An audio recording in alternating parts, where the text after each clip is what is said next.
Welcome, wanderers of these shadowed paths, to another descent into the abyss on throne of nightmares.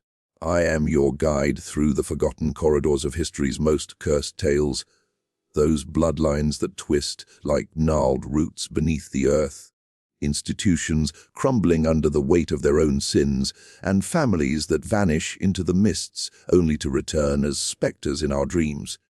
Tonight, we venture deep into the heart of the American wilderness, where the veil between the living and the damned grows thin as spider silk. We unearth the legend of the Ozark Patriarch, who fathered sons with his own sister. A story so steeped in taboo and torment that even the mountains themselves seem to shudder at its mention. Imagine, if you will, the Ozark Mountains at dusk. The sun dips below jagged ridges, painting the sky in bruised purples and blood-red streaks, as if the heavens themselves are weeping. Fog rolls in from hidden hollows, thick and cloying, wrapping around ancient oaks like the fingers of the dead. The air carries the scent of damp earth and decaying leaves, mingled with the faint, metallic tang of something older, something forbidden. In these remote valleys, where roads twist like serpents and the nearest neighbor might be miles away through impenetrable underbrush, isolation breeds secrets. And secrets, dear listeners, have a way of festering, of birthing monstrosities that no light can dispel. Our tale begins not with a bang, but with a whisper, a rumor passed in hushed tones around flickering campfires or scrawled in the margins of yellowed family Bibles hidden in dusty attics. It speaks of Elijah Shelton, the iron-willed patriarch of a clan that once claimed dominion over a forsaken stretch of land known as Devil's Hollow. Elijah was no ordinary man. He was a colossus forged from the raw grit of the frontier, with hands calloused from taming the wild and eyes that burned with an unholy fire. But his greatest sin, the one that cursed his lineage for generations, was his union with his own flesh and blood. His sister, Elijah Shelton. Picture them in your mind's eye: Elijah, tall and broad-shouldered, his beard streaked with the grey of hard winters, standing sentinel on the porch of their ramshackle cabin. Elijah, ethereal and fragile, her raven hair cascading like a shroud, her pale skin glowing under the moon's indifferent gaze. They were orphans of the hills, abandoned by fate in a world that offered no mercy. Raised in solitude, their bond twisted from sibling affection into something darker, more primal. A love that defied the laws of God and man. From this unholy alliance sprang sons, not one or two, but a brood that carried the mark of their parents' transgression in their very veins. But why, you might ask, does this tale grip the soul with such icy claws? It is not merely the act of incest, that ancient taboo whispered in myths from Oedipus to the pharaohs. No, it is the curse that followed, the vanishing of the Shelton family, piece by piece, as if the earth itself hungered for their tainted blood. Locals speak of ghosts wandering the hollows, of children's laughter echoing from empty graves, of a patriarch who refuses to die, his spectral form still fathering nightmares upon the unwary. Is it folklore, born from the superstitions of mountain folk? Or is there truth buried in those hills, waiting to be exhumed? Let me draw you deeper into this web. The Ozarks have long been a cradle for the macabre. Stretching across Missouri, Arkansas, and Oklahoma, these ancient plateaus are riddled with caves that plunge into the underworld, springs that bubble with waters said to heal or hex, and forests where the trees seem to watch with knotted eyes. The indigenous peoples, the Osage, the Quapaw, knew these lands as sacred and dangerous, places where spirits walked freely. Then came the settlers, hardy Scots, Irish folk fleeing poverty and persecution, bringing with them ballads of fairies and witches that blended with the native lore. In such isolation, families turned inward, their bloodlines coiling upon themselves like vines choking their host. Elijah Shelton was born into this world in the mid-19th century, during a time when the Civil War's shadows still lingered like smoke over the hills. The war had torn families asunder, leaving widows and orphans to scratch a living from rocky soil. Elijah and Eliza's parents perished in a raid, bushwhackers or jayhawkers. Depending on who tells the tale, leaving the siblings to fend for themselves in a cabin perched on the edge of a yawning chasm. Hunger gnawed at their bellies, loneliness clawed at their hearts, and in the long, starless nights, boundaries blurred. What began as comfort evolved into passion, and passion into progeny. Their first son, Abel, arrived under a blood moon, his cries piercing the silence like a dagger. Then came Cain, ironic names, chosen perhaps in defiance or delusion. More follower Josiah, Ezekiel, and the youngest Malachi, each bearing the Harlan features, piercing blue eyes that seemed to hold secrets, and a pallor that spoke of blood too closely mingled.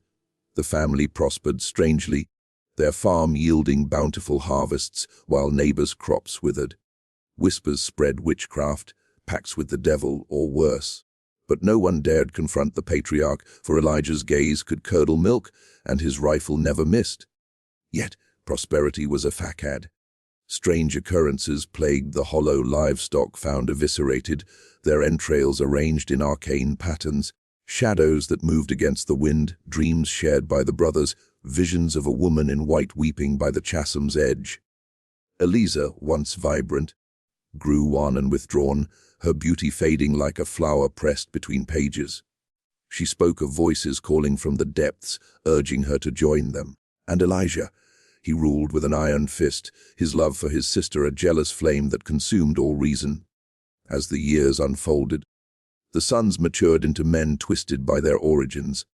Abel, the eldest, possessed an unnatural strength, felling trees with bare hands, but his rages were legendary, leaving bruises on those who crossed him.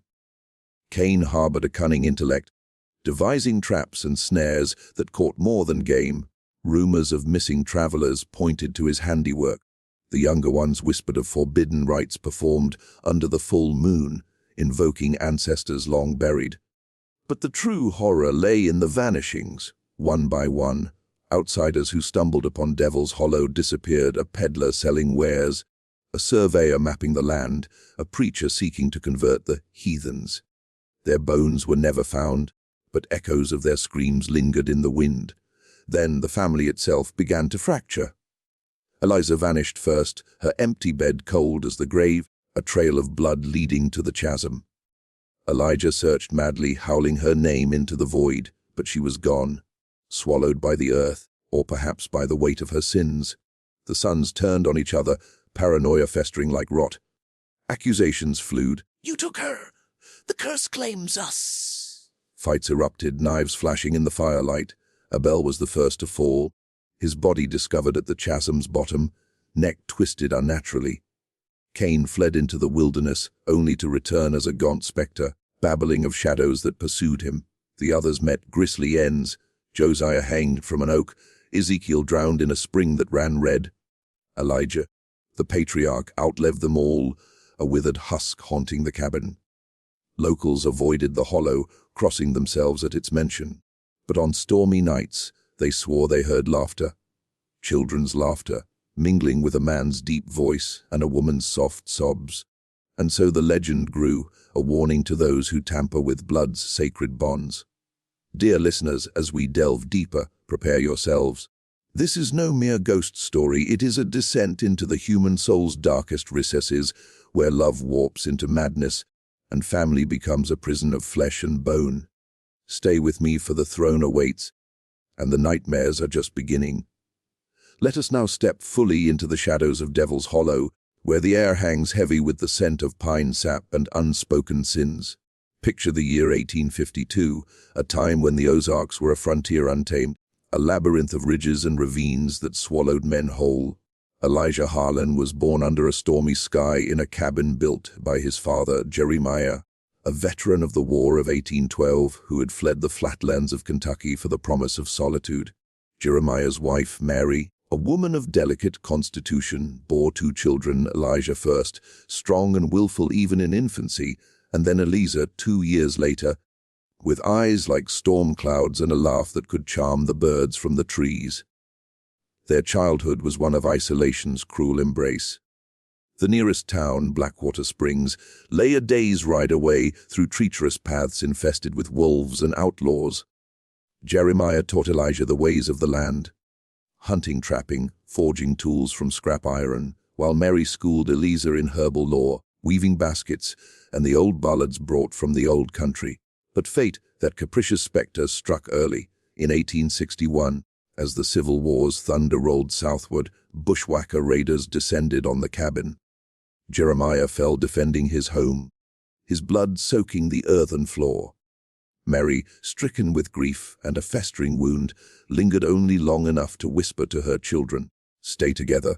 Blood is all we have." Left alone at ages 19 and 17, Elijah and Eliza clung to each other like driftwood in a flood. The cabin, once a heaven, became their world, a single room with a stone hearth, rough-hewn furniture, and walls papered with faded scripture verses.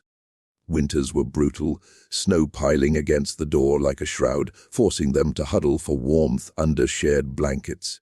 Summers brought sweltering heat, the air buzzing with insects and the constant labor of tending crops and livestock.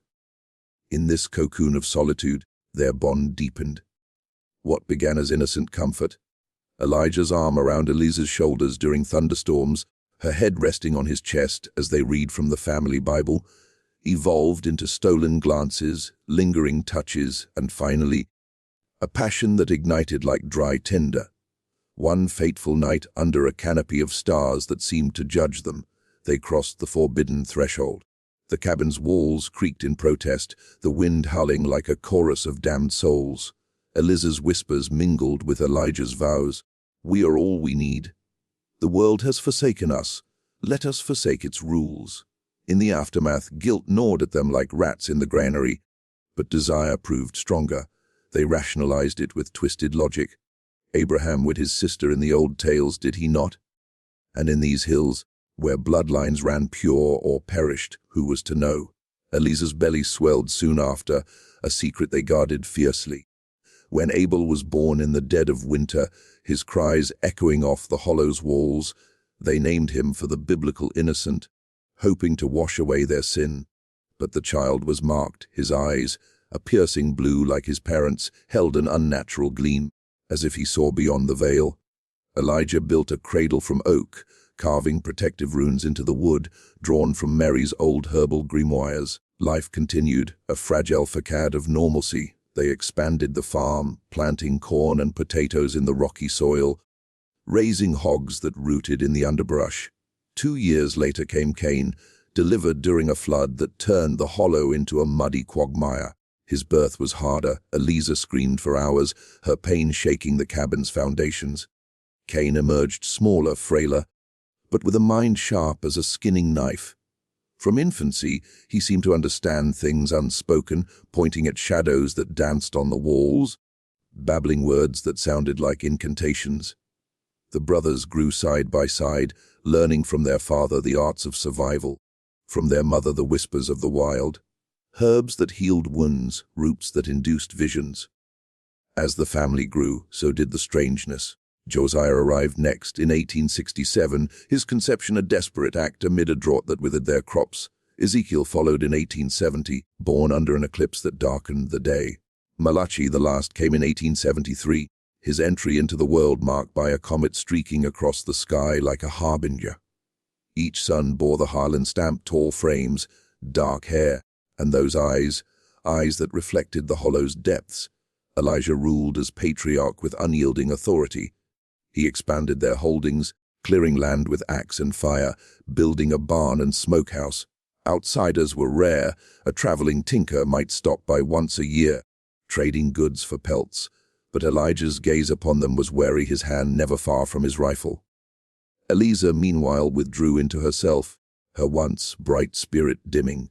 She spent hours by the chasm, a gaping wound in the earth, hundreds of feet deep, its bottom lost in perpetual shadow. She claimed it spoke to her, murmuring secrets of the family's doom. The sons, ignorant of their true origins, idolized their parents. Abel, the strongest, helped Elijah hunt, his arrows flying true to fell deer in the mist-shrouded woods. Cain tinkered with mechanisms, fashioning traps that caught foxes and rabbits with eerie efficiency. Josiah tended the garden, his hands coaxing life from barren soil. Ezekiel explored the caves riddling the hollow, returning with crystals that glowed faintly in the dark. Malachi, the youngest, was the dreamer, sketching symbols on bark that matched those in Mary's grimoires. But cracks appeared. Animals began dying unnaturally, chickens with necks wrung by invisible hands, cows milked dry and left as husks. The brothers shared nightmares, a woman in white falling into the chasm, her screams endless. Elijah dismissed it as fancy, but Eliza grew paler, her whispers turning to warnings. The blood calls to itself, she'd murmur, rocking Malachi. It demands payment. Tension built like storm clouds. One evening, as the family gathered around the hearth, a knock echoed at the door, a rarity that set hearts pounding. It was a preacher, Reverend Silas Thorne, a gaunt man with fire and brimstone eyes, seeking shelter from a downpour. Elijah invited him in reluctantly, the air thick with unease. Thorne's gaze lingered on the family, his sermons turning to tales of Sodom and Gomorrah, of sins that brought divine wrath. Eliza trembled, her hands clutching a shawl like a lifeline. The sons listened wide-eyed, Abel's fists clenching. That night, as thunder rattled the cabin, Thorne vanished. His bed was empty, his Bible left open to Genesis. A search yielded nothing but a blood stain near the chasm. Elijah claimed a fall in the dark, the sons nodded, but doubt seeded. Whispers among them grew. Father knows more. Mother's eyes hide truths. As years passed, the isolation deepened. The Civil War's end brought no relief instead. Carpetbaggers and lawmen skirted the hollow, sensing its malevolence. The Harlans became legends in Blackwater Springs, reclusive folk with bountiful lands, but eyes that chilled the soul. Elijah aged, his beard whitening, but his strength endured, fueled by some inner fire. Eliza, however, faded like a ghost, her beauty a memory, her days spent staring into the void. The turning point came in 1885, when Abel, now a young man of 23, confronted his father. He'd found an old journal, Mary's, hinting at the siblings' true bond. Blood too close poisons the well. It read. Rage-boiled accusations flew. Elijah's denial thundered, but the seed was planted. The family fractured, shadows lengthening. With the revelation simmering like poison in a vein, Devil's Hollow transformed from sanctuary to sepulchre. Abel's discovery unleashed a torrent of suppressed horrors, as if the family's sins had awakened something ancient in the earth. Elijah, ever the patriarch, clamped down with iron resolve, forbidding talk of the journal. But words, once spoken, cannot be unspoken. They linger like fog in the hollows. Eliza bore the brunt, her fragile mind cracking under the weight. She wandered the woods at night, barefoot and clad in white, her hair unbound like a banshee's. The sons watched in horror as she muttered incantations, calling upon spirits to forgive their tainted birth. One moonlit evening, Malachi followed her to the chasm's edge. There she stood teetering, arms outstretched, whispering, "The void hungers for our blood. It will take us all." Malachi pulled her back, but her eyes, wild and vacant, haunted him.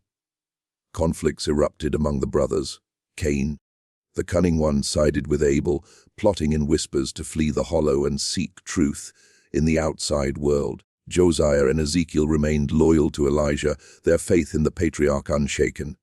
Malachi, torn, became the mediator, his dreams plagued by visions of fratricide. Fights broke out over meals, fists flying, blood spilling on the cabin floor. Elijah quelled them with his booming voice and the crack of his belt, but the rifts widened. Haunting events escalated. Shadows detached from walls, slithering across the room like serpents. The hearth fire burned blue on certain nights, casting grotesque silhouettes. Livestock vanished, only to reappear mutilated, their organs arranged in circles mimicking family portraits. The brothers blamed each other. Abel accused Cain of sorcery. Cain pointed to Josiah's herbal experiments. Elijah thundered that it was the devil testing them, but privately he consulted Mary's grimoires, seeking wards against the curse. Then came the outsiders' incursions, drawn perhaps by the Hollow's dark aura. A surveyor from St. Louis arrived in 1887, maps in hand, claiming the land for a railroad. Elijah met him with rifle raised, but the man persisted, camping near the chasm. That night, screams pierced the darkness. The family rushed out to find the surveyor's tent shredded, his body gone, drag marks leading to the void. Elijah claimed wolves. The sons exchanged knowing glances. More vanished, a pair of hunters lost in the fog, their rifles found rusting by a stream. A peddler whose wagon overturned, his wares scattered, his bones never recovered. Whispers in Blackwater Springs grew to accusations. The Harlans were murderers, cannibals, witches. A posse formed, but a sudden storm, unnatural in its fury, scattered them, lightning striking their leader dead. Amid this, Eliza's condition worsened. She claimed visions of their parents, Jeremiah and Mary, rising from graves to judge them. "Our blood is cursed from the start," she'd wail. "Siblings in sin, children in shadow." Elijah confined her to the cabin, but she escaped one fateful dawn. The family searched, calling her name into the mists. Malachi found her shawl snagged on a thorn by the chasm, a trail of blood droplets leading over the edge. Elijah rappelled down, rope biting into his hands, but found only darkness. Eliza was gone, her absence a wound that festered. Grief twisted Elijah into a tyrant. He gathered the sons by the hearth, firelight dancing on their faces. "She chose the void over our sins," he confessed at last, voice breaking. "We were more than siblings. Your blood is ours, pure." Unbroken, shock rippled through them. Abel roared in denial, storming out. Cain's eyes narrowed in calculation. The younger ones wept, their world shattering. The curse manifested fully now. Abel, consumed by rage, wandered the woods, his strength turning feral. He returned one night, eyes wild, claiming shadows whispered Eliza's voice, urging vengeance. A fight with Cain ensued, knives drawn, blood flowing. Abel overpowered him, but stopped short of killing, fleeing into the night. Days later, his body was found at the chasm's bottom, limbs contorted, a face frozen in terror, as if pushed by unseen hands. Cain, wounded and paranoid, barricaded himself in the barn, rigging traps against the ghosts of our making. He delved into the grimoires, performing rituals under the moon, blood offerings to appease the spirits. But the hauntings intensified, apparitions of Eliza, pale and dripping wet, appearing at windows. Children's laughter from empty rooms, though no grandchildren existed. Elijah's reflection in mirrors showing a younger man, entwined with his sister. Josiah hanged next, found swinging from the old oak, a note clutched in his hand. "The blood calls me home." Ezekiel drowned in the spring, his body surfacing bloated, eyes pecked by crows. Malachi, the last son standing, confronted Elijah. "You've doomed us all, Father. Your love was poison." Elijah, broken, admitted the truth. Their union was no accident. In youth, they'd discovered Jeremiah and Mary were half-siblings themselves, a secret buried in the family Bible. The curse was generational, blood folding upon itself like a serpent devouring its tail. Malachi fled, but the hollow pulled him back. He found Cain raving, pursued by shadows. In a final clash, Cain fell into the chasm, his screams echoing eternally. Malachi, alone with Elijah, tended the old man as he withered. Elijah's last words, "The sons will rise again, born of sin eternal." He died clutching Eliza's locket, his body buried by the chasm. Malachi vanished soon after, the cabin left to rot, but the hollow never emptied. Travelers reported sightings, a tall man and ethereal woman walking hand in hand, followed by spectral sons. Laughter echoed, drawing the unwary to the edge. The curse lived on, a nightmare woven into the land. To fully grasp the chilling essence of the Harlan legend, we must peel back the layers of history and folklore that cloak the Ozarks like a funeral shroud. These mountains, ancient and unyielding, have cradled human habitation for millennia, each era adding to a tapestry of myths that blur the line between fact and phantasm. The indigenous peoples, the Osage Nation, dominant in the region, viewed the land as alive with spirits. Caves were portals to the underworld, springs conduits for healing or hexing, and hollows like Devil's Hollow, places where the veil thinned, allowing ancestors to whisper warnings or curses. Osage legends speak of forbidden unions, marriages within clans that invited the wrath of the Wakanda, the Great Spirit. Such acts disrupted the balance, birthing children with twisted souls, who brought famine or plague. Echoes of this appear in settler tales, wherein breeding in isolated communities led to real afflictions, genetic disorders like hemophilia or albinism, interpreted as demonic marks. The Harlan's story mirrors this.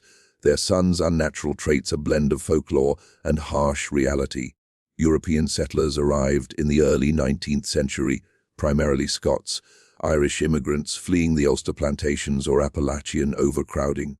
They brought a rich oral tradition, ballads of incestuous lovers like Barbara Allen, variants, where forbidden passion leads to ghostly retribution, tales of fairy changelings born from sibling sins. In the Ozarks, isolation amplified these. Families like the Harlans lived in haulers, secluded valleys where travel was perilous, fostering self-reliance and inward turns. Census records from the 1860s show clusters of kin with shared surnames, hinting at intermarriages to preserve land or bloodlines. The Civil War ravaged the region, turning it into a no-man's land of guerrilla warfare. Bushwhackers, Confederate sympathizers, and Jayhawkers, Union raided indiscriminately, orphaning children like Elijah and Eliza. Post-war, Reconstruction bypassed the Ozarks, leaving communities to fester in poverty. In such voids, taboos flourished. Historical accounts document hollow folk engaging in endogamy, marrying cousins or closer to avoid outsiders. A 1890s ethnographer, Vance Randolph, collected tales of mountain witches who brewed love potions leading to incest, cursing lineages with coats, ghosts. Folklore abounds with parallels to the Harlans. The Bell Witch of Tennessee, just east, involved a family tormented by a spirit born from hidden sins, including rumored incest.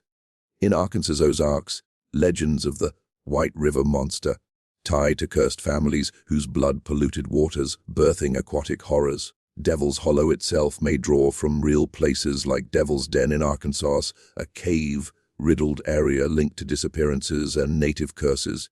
Cultural isolation bred superstitions, blood as a sacred fluid, its mingling a pact with the devil. Grimoires like Mary's Echo, Pow Wow books, Pennsylvania Dutch hex books brought south, blending Christianity with pagan rites. Symbols carved by Elijah resemble runes from these, used for protection but often backfiring, inviting darker forces. Eugenics movements of the early 20th century sensationalized Ozark inbreeding, with books like The Kallikak Family, 1912, depicting degenerate, hill-folk as threats. This fueled urban legends, painting the region as a hotbed of monstrosities, yet truth lurks. Genetic studies show higher rates of recessive disorders in isolated Appalachian Ozark populations, lending eerie authenticity to tales of marked children. Blend in African-American influences from enslaved peoples brought to minds. Hoodoo practices involving root work and ancestor spirits, where incest invited hates to possess the living. The Harlan's hauntings echo this, shadows as restless kin, chasms as gateways to hell. Modern echoes persist. In the 1930s, the Great Depression drove more isolation, with families vanishing into the hills. FBI files note unsolved disappearances in Ozark Hollows, attributed to feuds or mountain justice. Cryptozoology adds layers, Bigfoot sightings in the region tied to wild men born of forbidden unions. Thus, the Harlan tale is no isolated nightmare, but a confluence of cultural currents, indigenous spirits, settler ballads, wars scars, and genetic shadows. It educates while chilling, reminding us that history's bones lie uneasy, ready to rise. Beneath the surface of this macabre narrative lies a labyrinth of symbolic and psychological depths, where the Harlan family's curse mirrors universal fears etched into the human psyche. At its core, the story grapples with the taboo of incest, a primordial horror that transcends cultures, evoking revulsion not merely from morality but from an innate dread of genetic chaos and identity dissolution. Symbolically, the chasm represents the abyss of the self, the Freudian id, where repressed desires erupt. Elijah and Eliza's union plunges them into this void, their sons emerging as manifestations of repressed guilt, Abel's rage as the superego's backlash, Cain's cunning as intellect warped by sin. The hollow itself symbolizes the womb, like isolation, a nurturing prison where blood recirculates, stifling growth. This echoes mythological motifs. In Greek lore, Oedipus's blindness to his origins dooms his line. In Egyptian myths, Osiris and Isis's sibling marriage births gods but invites chaos. The Harlans invert this. Divine becomes demonic, prosperity curdles to curse. Psychologically, isolation breeds pathology. Studies in social psychology, like those on feral children, show how absence of external norms fosters deviant bonds. In the Ozarks context, this ties to cabin fever, prolonged confinement leading to hallucinations, paranoia, akin to the family's hauntings. Eliza's visions may stem from postpartum depression amplified by guilt, her vanishing a symbolic suicide, escaping the patriarchal cage. Thematically, it connects to cultural trauma, the Ozarks as a microcosm of America's frontier myth gone sour. The rugged individual ideal masks the horror of solitude, where family becomes both salvation and damnation. Universal fears of inheritance, genetic or karmic, loom large. What sins do we pass to our children? In an era of DNA testing revealing hidden kinships, the tale haunts modern minds, questioning blood sanctity. Human nature's dark side emerges, lover's possession, Elijah's jealousy echoing patriarchal control in folklore like Bluebeard. The son's fratricide recalls Cain and Abel, amplifying biblical echoes, original sin perpetuated through generations. Ominously, it probes existential dread. Are we doomed by our origins, or do we choose our curses? The lingering ghosts suggest the former, a chilling reminder that some bloodlines refuse to die, haunting us eternally. As the mists of Devil's Hollow recede in our minds, we are left with the echoing silence of a family devoured by its own shadows. The tale of Elijah Harlan, the patriarch who fathered sons with his sister Eliza, stands as a monument to forbidden desires, a chilling testament that some bonds, once forged in fire, can never be broken, only buried to rise again. Summarizing this nightmare from orphaned siblings clinging in isolation, to a twisted love-birthing cursed progeny, to vanishings and hauntings that claimed them all. The hollow remains a scar on the earth, where travelers still report whispers, laughter, and spectral figures entwined in eternal embrace. Yet, the true horror lingers in the question, does the curse endure? In forgotten attics, family trees hide branches too close. In DNA whispers, secrets unfold. Perhaps the Harlans walk among us, their blood diluted but potent, waiting to reclaim the throne of nightmares. Dear listeners, as the night deepens, remember blood calls to blood. Sleep uneasily, for the Ozarks' shadows may follow you home.